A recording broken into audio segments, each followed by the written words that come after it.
नमो भगवते वासुदेवाय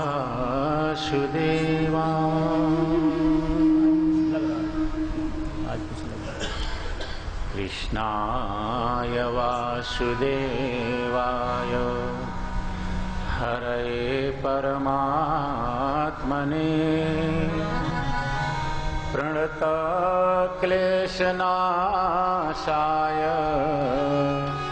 गोविन्दाय नमो नमः।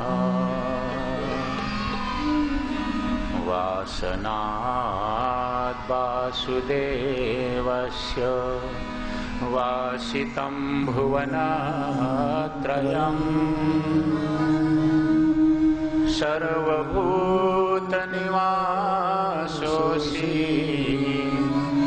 वासुदेव नमोऽस्तुते।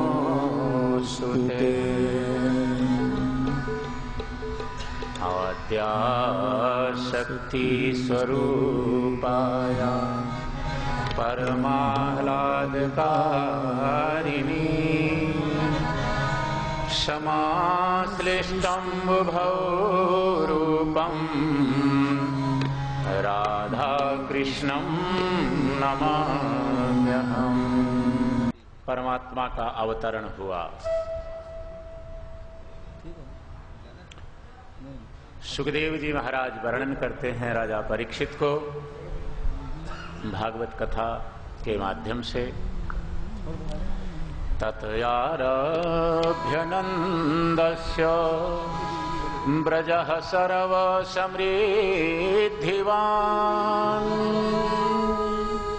हरे निवासात्मगुणै रमा क्रीडन भून्द्रप।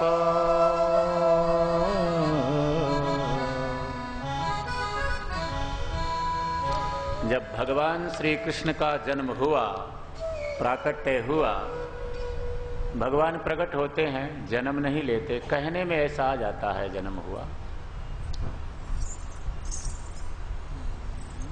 भगवान शंकर समाधि में थे, समाधि से उठे, पता चला परमात्मा का अवतार गोकुल में हो गया है। दर्शन करने का मन में विचार किया। उनके गणों को पता चल गया। बोले नाथ आप कहाँ जा रहे हैं? भगवान के दर्शनों के लिए। हमें भी साथ में ले चलो। भगवान शंकर ने कहा मैं तुम्हें साथ में नहीं ले जाऊंगा। तुम साथ में होते हो तो बातें बहुत करते हो, और भगवत दर्शन के लिए जाना हो तो ध्यान में, सुमिरन में, मन में भी भगवान की ही छवि होनी चाहिए, वाणी में भी भगवान का नाम ही होना चाहिए, इधर उधर की बातें नहीं।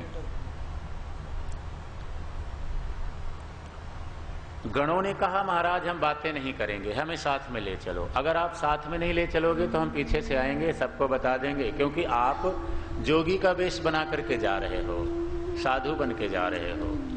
हम लोगों को बता देंगे ये साधु महाराज नहीं है, भगवान शंकर आए हैं।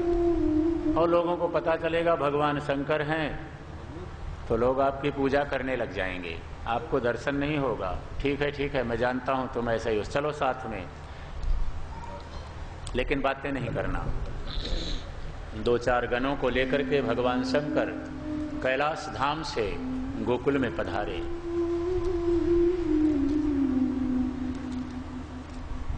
यशोदा मैया के महल के बाहर जाकर के अलख निरंजन की आवाज लगाई। मैया ने सुना, दासी को कहा कोई साधु पधारे हैं, जाओ दक्षिणा दे आओ, भोजन दे आओ।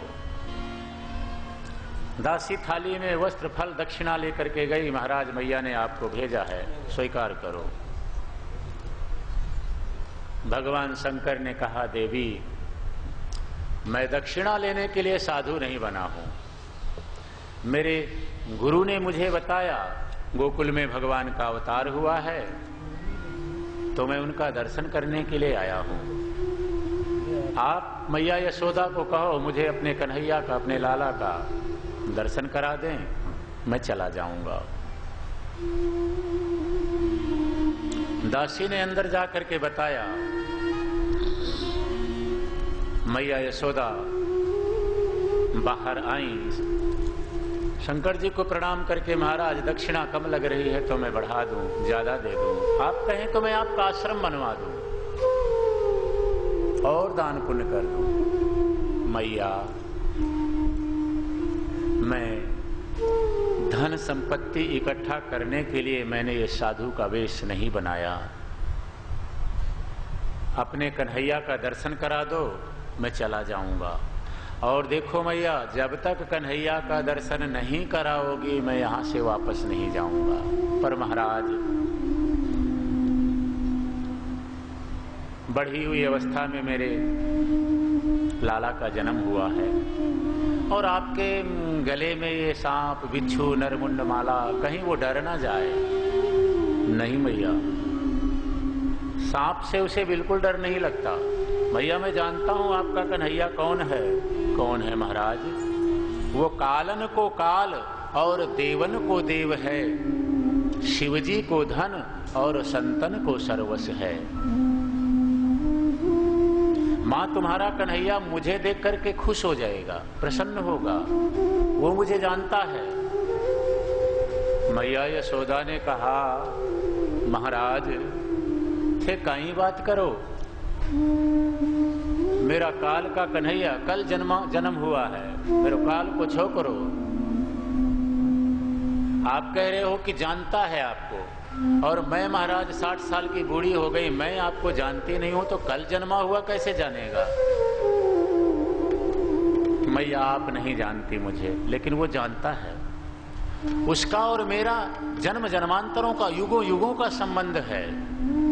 मुझे देखेगा वो राजी हो जाएगा। और मैया, मुझे दर्शन करा दो, नहीं मैं आपके आंगन में यहीं समाधि लगा लूंगा, 12 साल तक यहीं बैठा रहूंगा। एक भाव, हे भभूति रमाए बाबा, भोलेनाथ आए, भभूति रमाए बाबा, भोलेनाथ आए, भोलेनाथ आए बाबा, डमरू बजाए,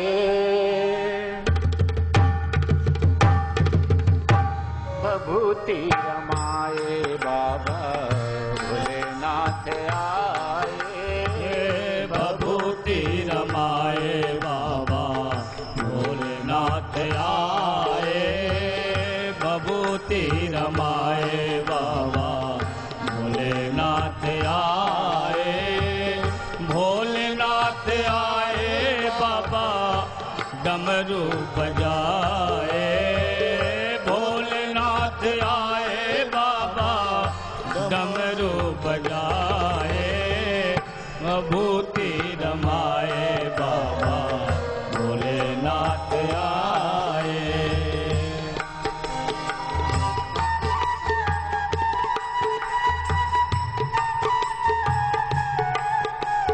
जय हो।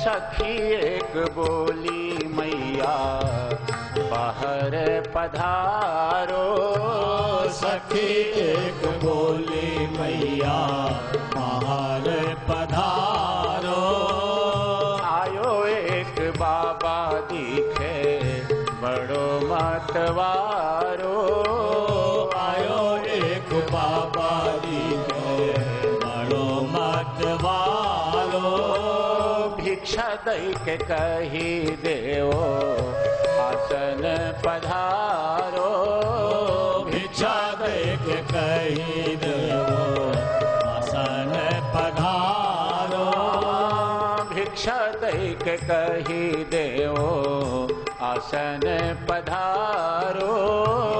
भिक्षा दे के कही दो आसन पधारो। भभूति रमाए बाबा भोलेनाथ आए। भभूति रमाए बाबा भोलेनाथ आए। भोलेनाथ आए बाबा डमरू बजाए। भोलेनाथ आए बाबा डमरू बजाए। भभूति रमाए बाबा भोलेनाथ आए। भभूति रमाए बाबा भोलेनाथ आए। जय हो।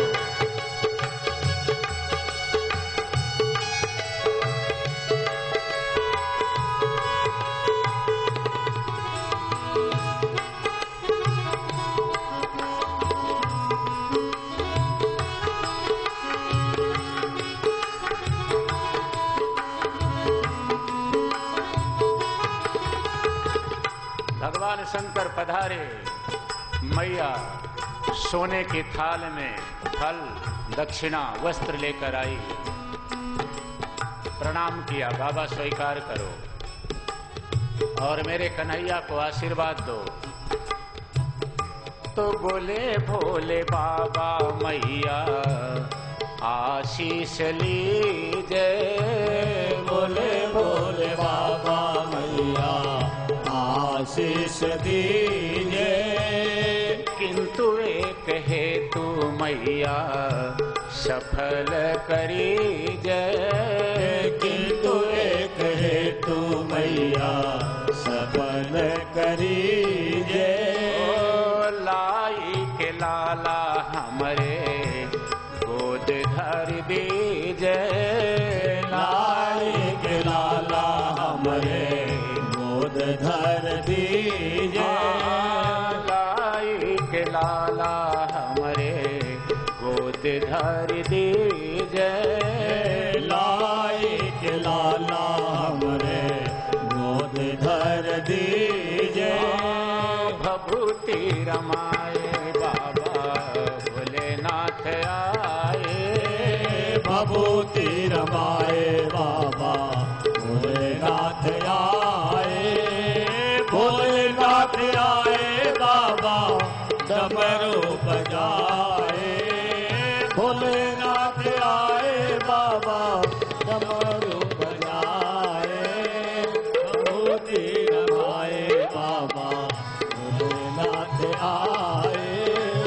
भभूति रमाए बाबा भोलेनाथ आए।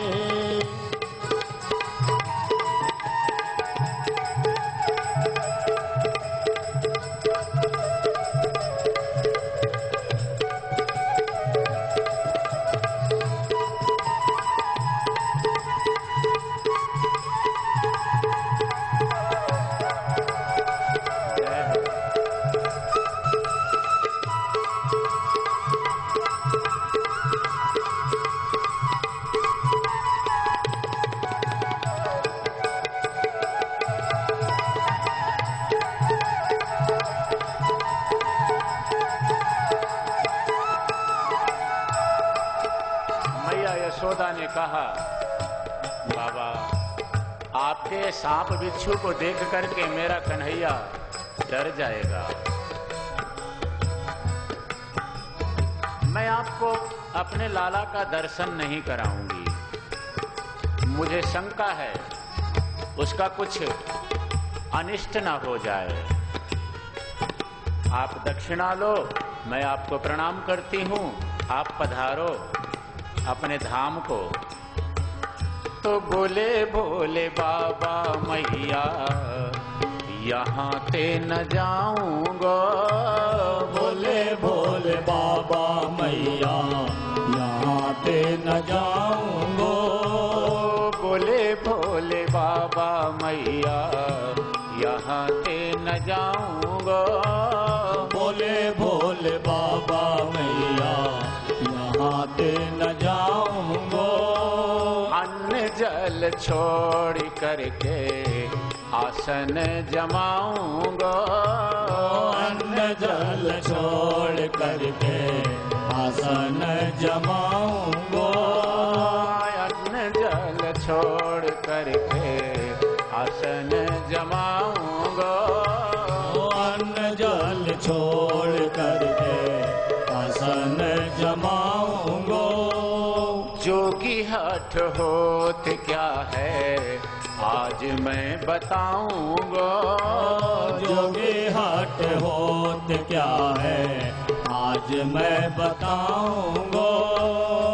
बाल हठ, त्रिया हठ, जोगी हठ, ये 3 हठ प्रसिद्ध है महाराज।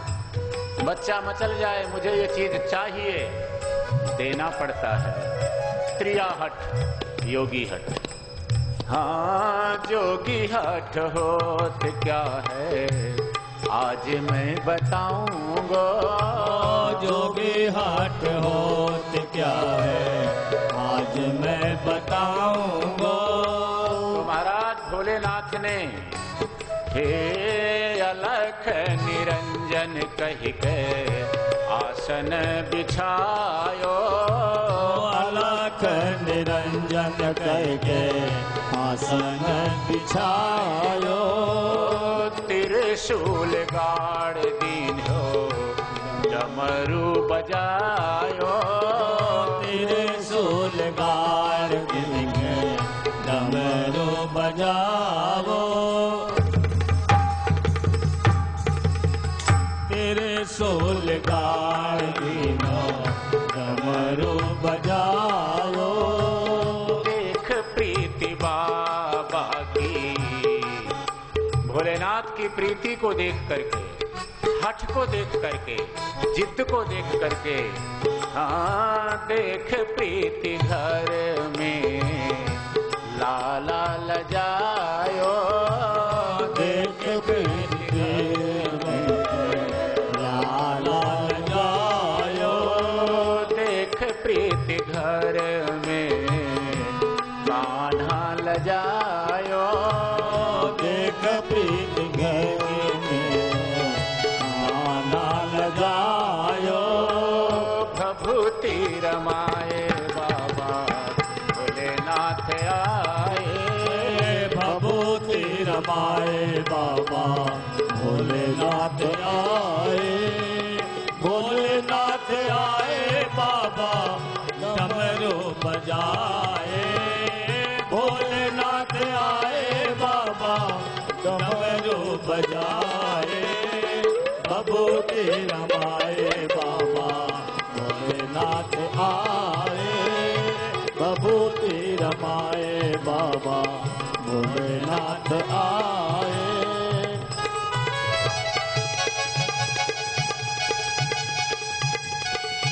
जय हो भोले।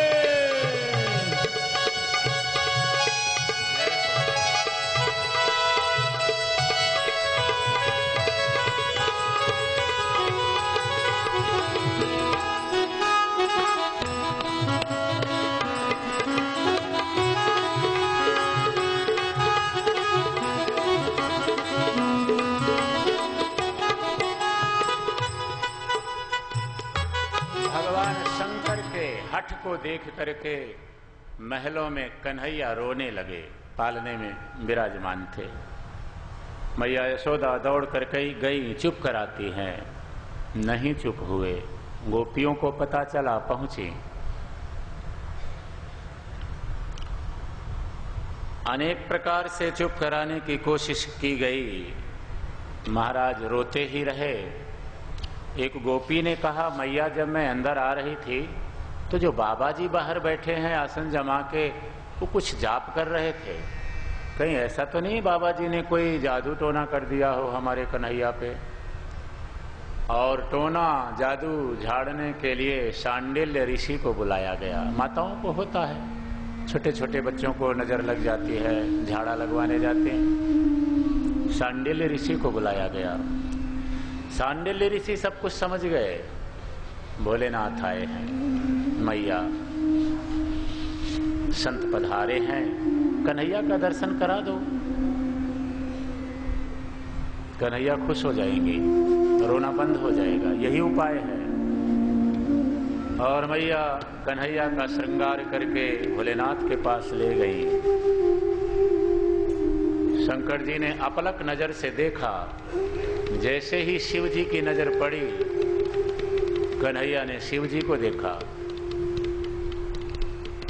महाराज हंसने लगे, मधुर मधुर मुस्कान ठाकुर जी की। मैया राजी हो गई। अंदर कितना रो रहा था, बाबा जी की दाढ़ी को देखते खुश हो गया। बाबा जी की दाढ़ी तो महाराज जन्म जन्म का, युगों युगों का संबंध है। महाराज आपकी नजर बड़ी पवित्र है, आप सच्चे संत लगते हैं। आपको देखते ही वो प्रसन्न हो गया। महाराज आप चाहें तो मैं आपके लिए यही डेरा बनवा देती हूँ, आश्रम बनवा दे, आप यही गोकुल गांव में रह जाओ। जब जब कन्हैया रोया करेगा मैं आपको बुला लिया करूंगी, क्योंकि आपकी आंखें, आपका भाव बड़ा पवित्र है। और मानो महाराज एक स्वरूप से भोलेनाथ वहीं रह गए। आज भी गोकुल गांव में, नंद गांव में आशेश्वर महादेव का मंदिर है। मानो दूर से ही, आप दूर से देखेंगे तो नंदगांव ऐसा लगेगा जैसे एक टीले पर बसा हुआ है, थोड़ा ऊंचाई पर, जैसे सारा गांव शिवलिंगाकार हो गया हो। आप लोग गए हैं दूर से, थोड़ा ऊंचाई पर। आपका आश्रम बनवा दूं। मैया मुझे कुछ नहीं चाहिए, बस जब जब मैं आऊं अपने कन्हैया का मुझे दर्शन करा दिया करना, इसके अलावा मुझे कुछ नहीं चाहिए। बाबा आप थोड़ा बताओ ना, मेरे लाला का भविष्य क्या होगा। शंकर जी बताने लगे आंखें बंद करके। अब आंखें क्या बंद करना, शिव जी तो सब कुछ जानते हैं, पर मैया को बताने के लिए। मैया आपका कन्हैया बहुत बड़ा राजा बनेगा, इसकी कीर्ति युगों युगों तक साधु संत लोग गाया करेंगे। और मैया इसके 16,000 रानियां होंगी। यशोदा जी ने जब ये सुना 16,000, महाराज शुभ शुभ बोलो, ऐसे क्यों बोल रहे हो।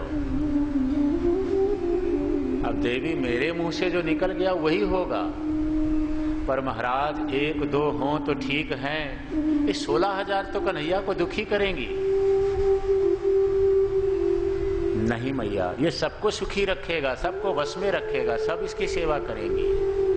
आप कहते हो बहुत बड़ा राजा बनेगा, तो महाराज अब वृद्धावस्था है, हमारे देखते देखते राजा बन जाएगा क्या। हाँ मैया, आप इसको राजा बना हुआ देखेंगे। मैया ने प्रणाम किया। दोबारा भगवान शंकर आशीर्वाद दे करके कन्हैया की उस बाल छवि को हृदय में बिठाते हुए कैलाश धाम को चले गए। सुखदेव जी महाराज राजा परीक्षित को भागवत का उपदेश दे रहे हैं। महाराज भगवान की बाल लीलाओं के मध्य में एक दिन यशोदा मैया अपने घर की दास दासियों को अन्य काम में लगा करके भगवान श्री कृष्ण को अपने हाथ का निकाला हुआ ताजा मक्खन खिलाऊंगी, ऐसा भाव लेकर के दही का मंथन करने लगी। खुद दही मथ रहे हैं। और सुखदेव जी मानो दर्शन करते करते ही कथा कर रहे हैं। यशोदा जी के श्रृंगार का वर्णन किया है ग्रंथकार ने। सौमं वासः कटितट,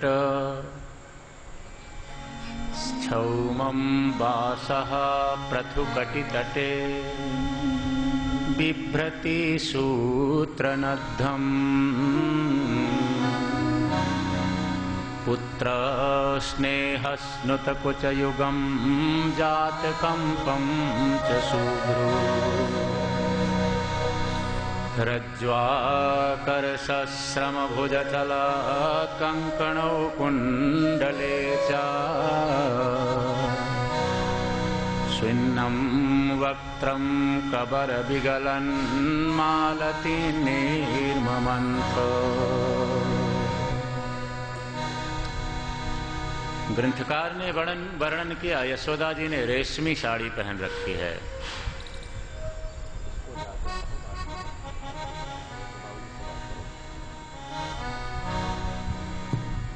कानों में कुंडल हैं, रेशमी साड़ी, भाव शुद्ध बुद्धि, निष्काम बुद्धि, कुंडल ज्ञान और वैराग्य के।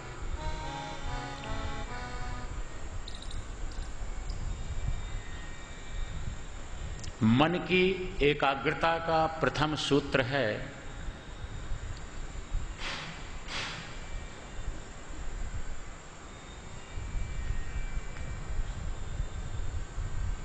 योग की जो पहली सीढ़ी है आसन से प्रारंभ होती है और मन की एकाग्रता तक पहुंचती है। भक्ति भजन वही कर सकता है जिसका मन शांत है। और भक्ति का अर्थ है भगवान के स्वरूप में, भगवान के नाम में, भगवान की कथा में हमारा प्रेम हो जाए, लगाव हो जाए, आसक्ति हो जाए। मैया दही मथ रही है, कन्हैया का चिंतन है। भाव ये है अपने हाथ का निकाला हुआ भगवान को। हर काम मैं भगवान के लिए कर रहा हूं। यदि इस भाव को लेकर के कोई भी काम किया जाए तो वो काम भजन बन जाएगा। ये रास्ता बड़ा आसान है, इसमें छोड़ने की कुछ जरूरत ही नहीं है। मन की गति को थोड़ा सा मोड़ें, दिशा दें। यशोदा मैया का बड़ा सुंदर श्रृंगार है। श्रृंगार भी अगर परमात्मा के लिए किया जाए तो श्रृंगार भी भक्ति बन जाएगा। मीरा जी 16 श्रृंगार करके गिरधर गोपाल के सामने नृत्य करती थी, नाचती थी, जबकि मीरा जी के लौकिक पति स्वर्गवास हो गया था, भोजराज राणा जी। श्रृंगार भी भजन हो सकता है यदि परमात्मा के लिए हो। मैं ठाकुर जी के सन्मुख बैठूंगा, ठाकुर जी की मुझ पर नजर पड़ेगी, वो प्रसन्न होंगे मुझे देख करके। इस भाव को लेकर के किया गया श्रृंगार भी भजन है। लेकिन बाह्य श्रृंगार की अपेक्षा अंतःकरण का श्रृंगार हो जाए वो ज्यादा अच्छा है। मन का श्रृंगार। व्यवहार और भक्ति ये अलग अलग चीज नहीं है। हर व्यवहार को, हर कार्य को भजन बनाया जा सकता है। दही में मटकी भरा है, विवेक पूर्वक मंथन कर रही हैं। आध्यात्मिक अर्थ समझें, संसार ही मटकी है। माया ने इसमें विषय रूपी दही भर दिया है। दही में थोड़ा बहुत खट्टापन होता है। उसी प्रकार से संसार के विषयों में, भोगों में खट्टापन है, कड़वाहट है, मिठास थोड़ी है।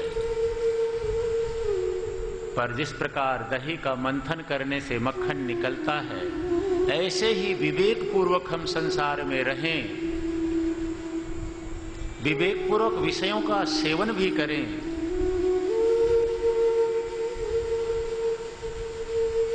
भजन के द्वारा प्रेम रूपी मक्खन निकाल करके परमात्मा को अर्पण करें, ये क्रिया भी भजन हो जाएगी।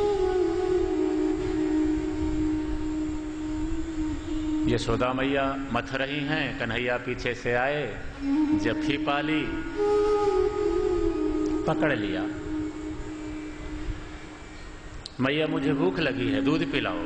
बेटा अभी मक्खन निकलेगा, पर भूख तो मुझे अभी लगी है, मक्खन तो बाद में निकलेगा। और मैया ने दही मथना बंद किया, कन्हैया को गोद में लिया, गोद में लेकर दूध पिलाने लगी। दूध पिला रही है, पिए जा रहे हैं। मां बेटा एक हुए, ब्रह्म संबंध बना। यशोदा जी जुड़ी परमात्मा से, कन्हैया से। लेकिन उसी समय नजर सामने गई, चूल्हे में दूध रखा था, उसमें उफान आ रहा था। यशोदा जी ने जल्दी जल्दी कन्हैया को नीचे बिठाया, दूध को बचाने के लिए दौड़ पड़ी। ब्रह्म संबंध बनना कठिन नहीं है, ब्रह्म संबंध बने रहना कठिन है। भाव भजन में कई बार हम अंतर्मुखी होते हैं, लेकिन उसी समय मान लो हम माला फेर रहे हैं, जाप कर रहे हैं, पाठ कर रहे हैं, मन में स्थिरता आई, टिकाव आया, लेकिन तुरंत ध्यान आता है। सुबह सुबह भजन कर रहे हैं तो माला जपते जपते नाश्ते में क्या बनावें, पूजा में भजन में दोष आ गया। नियम तो ये होना चाहिए, जब ठाकुर जी की सेवा कर रहे हो तो चिंतन भी उनका ही होना चाहिए, जड़ पदार्थों का नहीं। ब्रह्म संबंध बनना कठिन नहीं है, लेकिन वो टिके रहना कठिन है। तुरंत मन महाराज विषयों की तरफ, संसार की तरफ चला जाता है। दूध में उफान आया, यशोदा जी बचाने गई। भगवान ने विचार किया, देखो तो सही, मुझे पाने के लिए पिछले जन्म में इन्होंने अनेकों साल तक सूखे पत्ते खा करके तपस्या करी थी। मैं मिल गया तो मेरी तरफ किसी का ध्यान ही नहीं है, संसार के पदार्थों की तरफ। यही मनुष्य का स्वभाव है। जो वस्तु हमें प्राप्त है उधर हमारा कभी ध्यान ही नहीं जाता। जो नहीं प्राप्त, जो कभी अपनी नहीं हो सकती, उधर भागते रहते हैं। आत्मा सहज प्राप्त है। श्वासें सहज प्राप्त हैं। कभी आपने अपनी श्वास का ध्यान किया कि चल रही है कि नहीं? चल तो रही है कभी, पर कभी 2 क्षण ध्यान करके देखो। आप 2 मिनट के लिए अपनी श्वास का ध्यान करेंगे तो आपके अंगूठे में मीठा मीठा दर्द पता चलेगा। शुरुआत नीचे से ऊपर नीचे। जो सहज प्राप्त है उधर कभी दृष्टि नहीं जाती, उधर कभी नजर नहीं जाती। हाँ, संसार की तरफ भागते रहते, जिसे कभी किसी ने आज तक पूरी तरह से प्राप्त कर ही नहीं पाए। संसार कभी किसी का नहीं बना है। तो यशोदा मैया दूध को बचाने के लिए गई।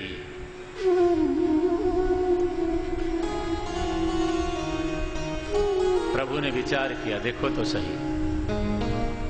थोड़ा गुस्सा आया भगवान को। एक पत्थर उठाया, दही की मटकी पर सारा बिखर गया, तोड़ दिया। ऊपर जो पहले का मक्खन रखा हुआ था निकाल निकाल के बंदरों को बांटने लगे। गोकुल में, वृंदावन में, ब्रजमंडल में बंदर बहुत हैं, आज भी है। मैया दूध को बचा करके आई, देखा दही बिखरा पड़ा है, ऊपर मक्खन लुटा रहा है। तब मैया को भी गुस्सा आया। गोपियां सच कहती हैं, ये चोरी करता है, उधम करता है। और मैया ने इधर उधर देखा, एक छड़ी उठाई। गोप बालकों ने कहा, कन्हैया मैया के हाथ में छड़ी आ गई, भागो। कूदे, ओखली में चढ़ करके मक्खन लुटा रहे थे, ओखली से नीचे कूदे। मैया पकड़ने के लिए दौड़ रही है, कन्हैया मैया से बचने के लिए।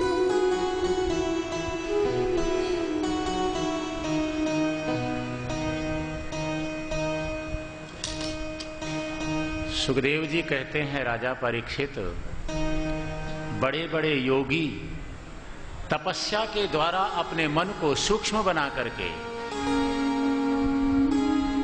मन से परमात्मा में प्रवेश करना चाहते हैं, मन से भगवान को पकड़ना चाहते हैं, नहीं पकड़ पाते हैं। और मैया यशोदा लकड़ी लेकर, डंडा लेकर के पकड़ना चाहे, मैं तुझे पकड़ूंगी।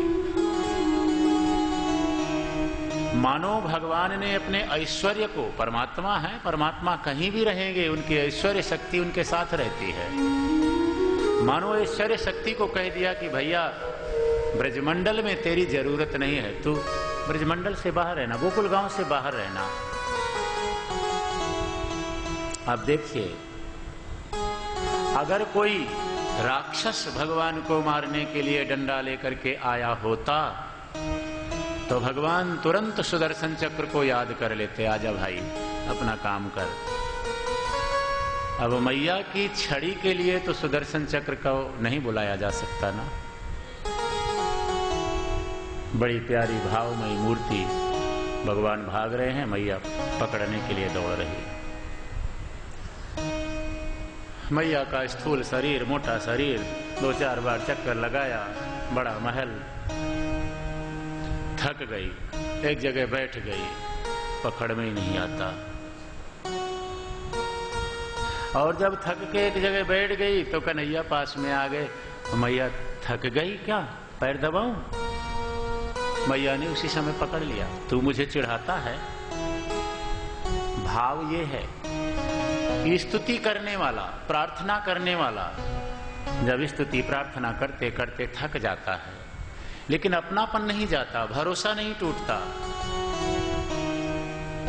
भगवान उसी समय बंधन में आ जाते हैं। जब तक हमारी कोशिशें, हमारी युक्तियां, हमारी सामर्थ्य काम करेंगी, भगवान पकड़ में नहीं आएंगे। जहां युक्ति, सामर्थ्य, शक्ति विश्राम लेती है लेकिन भरोसा बना रहता है, अपनापन नहीं टूटता, परमात्मा वहीं पकड़ में आ जाते हैं। पहले मैया में अहंकार काम कर रहा था, मैं पकड़ूंगी। अहंकार से कहां उसे कोई पकड़ सका है। अहंकार समाप्त हुआ, बैठ गई, पकड़ में आ गई। मैया रस्सी इकट्ठा करके, तूने ओखली से मक्खन लुटाया है, इसी ओखली से तुझे बांधूंगी। विचार किया, थोड़ा सा दंड दूं, थोड़ा डराऊं तो ठीक हो जाएगा। गोपियां आ गईं, बांध रही थी, रस्सी छोटी पड़ जाती है। मैया क्या कर रही हो? देखते नहीं हो कि इसके माथे पर विधाता ने बंधन लिखा ही नहीं है। तुम चुप करो, मेरा बेटा है, मैं बांधूंगी। गोपियां चुप हो गईं और मैया ने अंततः बांध दिया ओखली से, घर के काम में लग गईं।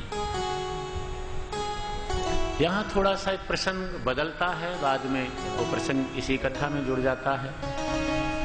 नारद जी के श्राप से कुबेर के 2 बेटे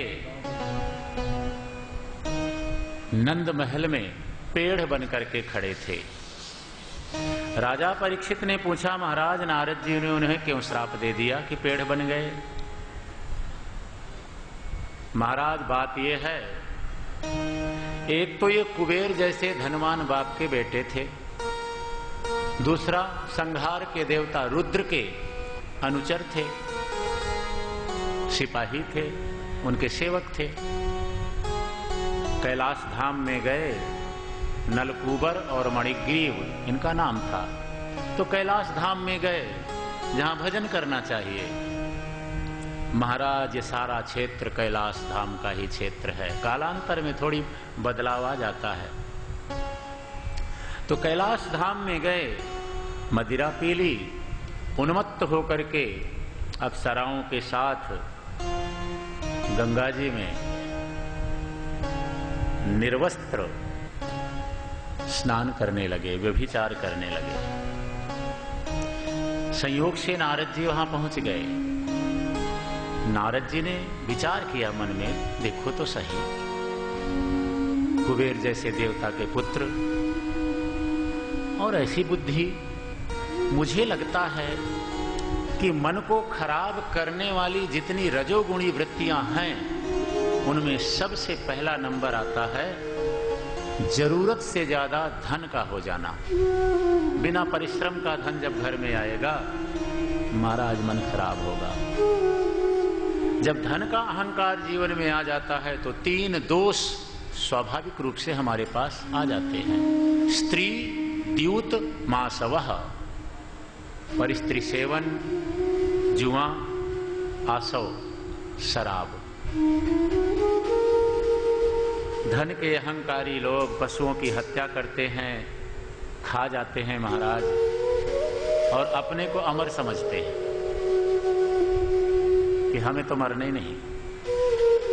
देखो, शरीर चाहे किसी का भी हो, सुंदर है या सुंदर है, जैसा भी है, एक दिन राख बनना है। संसार में आए थे तो 1.5 किलो वजन, लगभग 3-3.5 पाउंड। संसार से खाक होकर जाएंगे तो वह हड्डियां 1.5 किलो ही होती हैं इकट्ठी, जब जाते हैं ना फूल चुगने के लिए। तो इतना दुर्लभ शरीर प्राप्त करके जीव अनर्थ के कामों में इस जिंदगी को गुजार देता है। शरीर किसका है? माँ समझती है मैंने जन्म दिया, मेरा अधिकार है इस पर। बाप समझता है मेरा वंश है, मेरा बीज है, मेरा अधिकार है। पत्नी कहती है शरीर के पीछे मैं आई हूं, मेरा अधिकार है। मृत्यु देवता कहते हैं भैया तुम्हारा अधिकार कहाँ है, इस पर मेरा अधिकार है। अग्नि देवता कहते हैं मेरा अधिकार है, मैं इसे जलाऊंगा। कीड़े मकोड़े कहते हैं लोग धरती में फेंक जाएंगे, हम खा जाएंगे।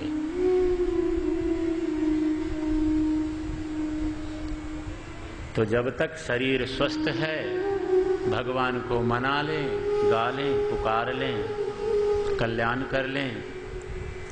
नारद जी ने उन दोनों को श्राप दे दिया, तुम वृक्ष बन जाओ। जब हाथ जोड़ा महाराज भूल हो गई, नंद महल में जाकर के पेड़ बनो। गर्मी सर्दी सहोगे, तुम्हारे पाप कम होंगे। द्वापर युग में भगवान का अवतार होगा, तुम्हारा उद्धार करेंगे। तो वही कुबेर के दोनों बेटे नलकूबर और मणिग्रीव पेड़ बनकर खड़े हैं। भगवान धीरे धीरे उस ओखली को खींचते हुए ले गए, दोनों पेड़ों के बीच में फंसाया, झटका दिया, पेड़ गिरे और उनमें से 2 दिव्य पुरुष निकले, देव पुरुष निकले। भगवान का स्पर्श हो गया, इसलिए उन दोनों ने हाथ जोड़ लिया भगवान को। प्रभु हम जानते हैं हमने भूल किया था। नारद जी ने करुणावश हमें श्राप दे दिया। आज उस श्राप का फल ये मिला, आपका दर्शन हो रहा है। जब बात समझ में आती है तो पता चलता है कि भगवान की कृपा ही थी। अब तो हमारी यही इच्छा है कि वाणी गुणानुकथने श्रवणौ कथायां हस्तौ च कर्मसु मनस्तव पादयोर्न स्मृत्यां शिरस्तव निवास जगत् प्रणामे दृष्टि सदा दर्शनस्ते शुभवत्तनूना। अब तो यही विनती है कि हमारी वाणी आपका गुणगान करती रहे, हमारे कान आपकी कथा को सुनते रहे, समस्त इंद्रियां आपके भक्ति रस में डूबी रहें। भगवान ने कहा भैया संत का अपमान मत करना, अपने बाप के पास जाओ। और जब वो दोनों वहां से चले गए तो पेड़ों के गिरने की आवाज लोगों को सुनाई पड़ी। देखो पेड़ तो पहले गिर गए थे, लेकिन भगवान की ऐश्वर्य शक्ति ने उस आवाज को दबा दिया था। पेड़ों के गिरने की आवाज लोगों ने सुनी, पेड़ों की तरफ दौड़े। नंद बाबा, गोपियां, घर के लोग, दासियां, अरे पेड़ कैसे गिर गए, अभी तो कोई तूफान भी नहीं आया। बच्चों ने कहा कन्हैया ने ओखली फंसाया था, खींचा था, इसलिए गिर गए। अब बच्चों की बात बूढ़े लोग मानते नहीं। अरे क्यों झूठ बोलते हो, तो इतने मोटे मोटे पेड़ छोटा सा कन्हैया खींचने से कभी गिरेंगे क्या? बूढ़े लोग तो प्रमाणों से बंधे हैं, ये बच्चा है, भी बच्चा ऐसा नहीं कर सकता। लेकिन परमात्मा बालक बन करके भी आवे तो उनकी शक्तियां उनके साथ ही रहती हैं। अब नंद बाबा दौड़ करके गए, बंधन खोला, उठा लिया। आनंद में, बेटा तुझे कोई चोट तो नहीं लगी? नहीं बाबा कोई चोट। आनंद में नाचने लगे। नंद बाबा ने यशोदा जी को डांटा, तेरी बुद्धि खराब हो गई। कन्हैया को अगर ऊपर पेड़ गिर जाता तो ये उधम करता है, शरारतें करता है, चोरी करता है, इसलिए मैंने थोड़ा इसे दंड दिया है। नंद बाबा ने कहा बेटा तुम्हारी मैया तुम्हें डांटती है, तुम हमारे पास रहना आज से। हाँ बाबा। आपके पास ही रहूंगा। एक गोपी ने पूछा, बाबा के पास रहोगे, दूध किसका पियोगे? गाय का। नंद बाबा ने कहा, तेरी मैया ने तुझे डांटा, तू कहे तो मैं तेरी मैया को डांटूं? नहीं बाबा, मेरी माँ मुझे डांटे चाहे मारे, मेरी माँ को कुछ मत कहना। और बाबा, आपकी तो लंबी लंबी दाढ़ी मेरे चुभती है, मुझे नीचे उतारो, नीचे खिसके मैया के पास। माँ जैसा प्यार।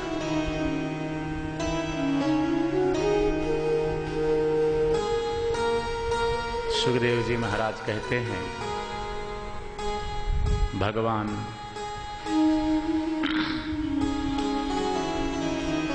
गोपियों के इशारे पर नाच नाचते हैं।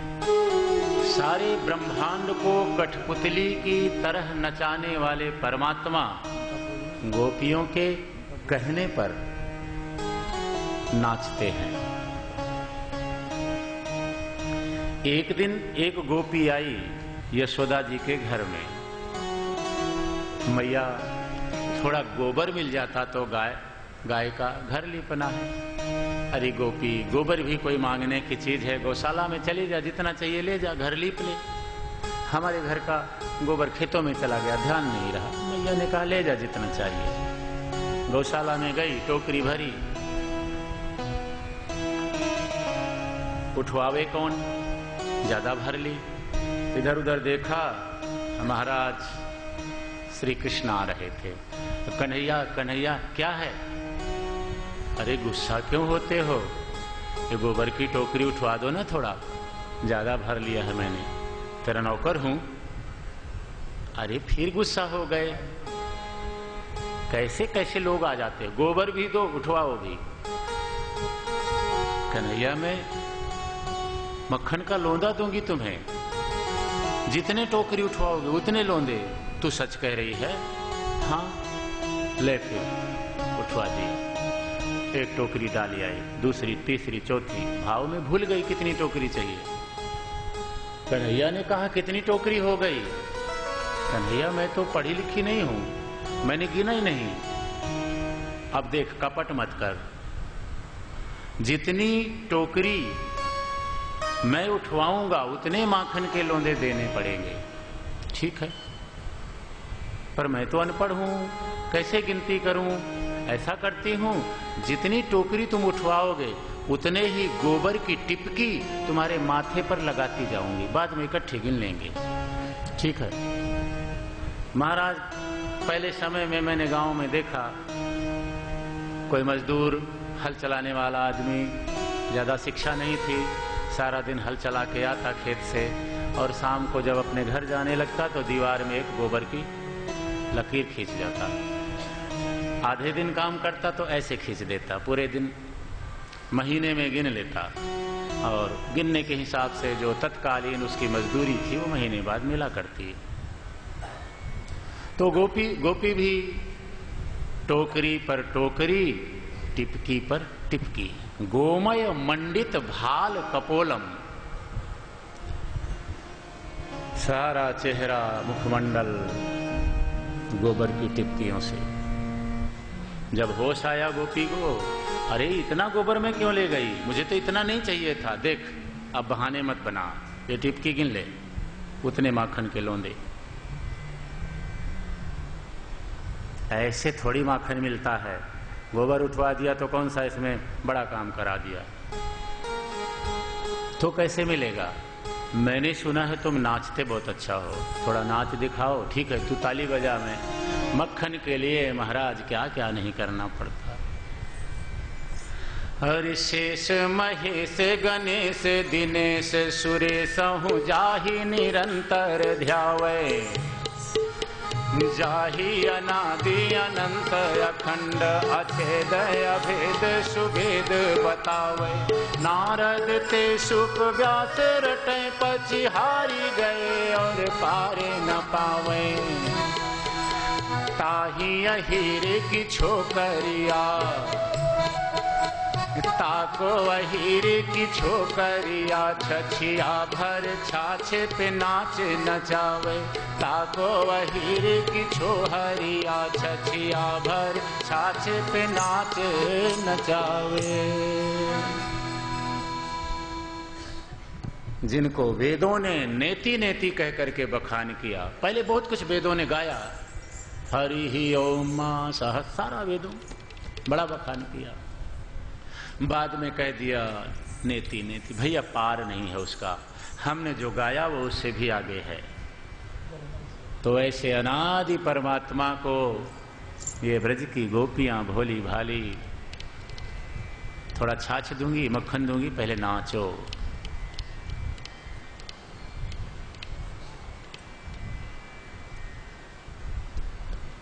महाराज ये प्रेम की बातें हैं, भाव की बातें हैं। प्रेम में बिल्कुल सब कुछ उल्टी धारा बहती है। स्वाभाविक स्थिति में तो धारा नीचे की तरफ जाती है, लेकिन जब हृदय में प्रेम आ जाता है तो धारा उल्टी बहती है, ऊपर की तरफ हम उठने लगते हैं। और जो ऊपर है परमात्मा, जहां जीव को जाना पड़ता है, वो कहते हैं भैया तू वहीं रह, मैं आ रहा हूं तेरे पास। प्रेम न पुड़ियन में बिके, वो प्रेम बाजार में थोड़ी मिलेगा। प्रेम न पुड़ियन में बिके, प्रेम न पुड़ियन में बंधे, प्रेम न हाट बिकाए। तन मन दो समर्पिके, चाहे कोई ले जाए रे मनुआ, चाहे कोई ले जाए। प्रेम का पार किसने पाया है? बस हृदय में प्रेम आया तो वो डूब गया, बता नहीं पाया। कौन पावे या को पार, हाँ प्रेम नदिया की जग में उल्टी बहे धार। हो प्रेम नदिया की जग में उल्टी बहे धार। प्रेम है अगम या को आर है न पार हो, हरि सूर्य की न गतिया में डूब्यो संसार। प्रेम के समुद्र में बड़े बड़े मनीषी, बड़े बड़े भक्त, भगवान शंकर तक डूब गए।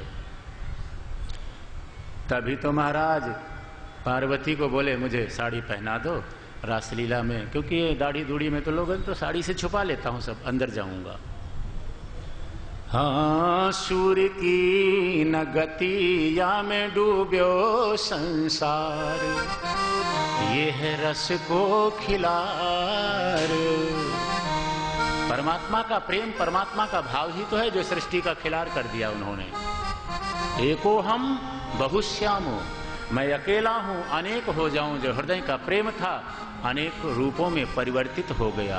तो ये है रस को खिलार, हाँ प्रेम ना दिया कि जग में उल्टी बहे धार। देखो मैं सुनाऊं एक बात अनमोल हो, देखो मैं सुनाऊं एक बात अनमोल, हाँ जो ब्रह्म निराकार रहो गोकुल में खेल। ओ ब्रह्म निराकार रहो गोकुल में खेल। जो निराकार है, व्यापक है, विराट है, अज है, अविनाशी है, अनंत है, रहो गोकुल में खेल। छोटा सा बच्चा बन करके वो खेल रहा है। कहाँ? नंद यशोदा के द्वार, हो नंद यशोदा के द्वार, हाँ प्रेम नदिया की जग में उल्टी बहे धार। देखो प्रेम नदिया की जग में उल्टी धार। जननी की गति दाई पूतना को पेली पेली, हर विष देने आई मुक्ति पाई वा तो ठेल ठेल।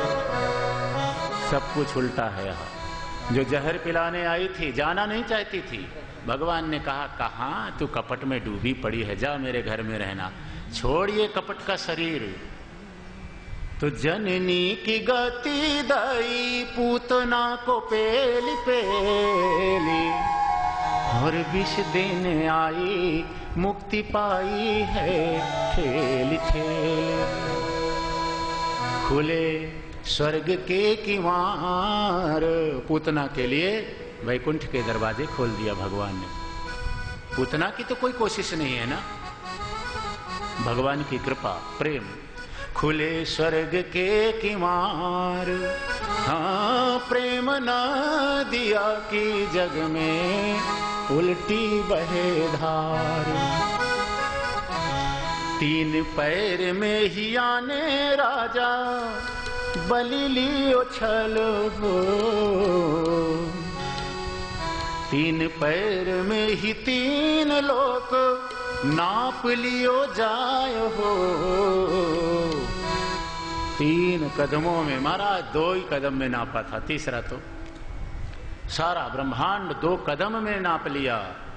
वो जब कन्हैया बने तो मैया यशोदा की जो देहली है, जो चौखट है, उसको चढ़ते हैं इधर से उधर जाने के लिए और नीचे लुढ़क जाते हैं। तो मैया इतनी ऊंची देहली क्यों बनाई है, ये प्लेन क्यों नहीं बनाया आज की भाषा में। हर तीन पैर में ही तीन लोक नाप लियो धाय हो, हरि वाते चौखट न लांघी जावे जावे है मचल।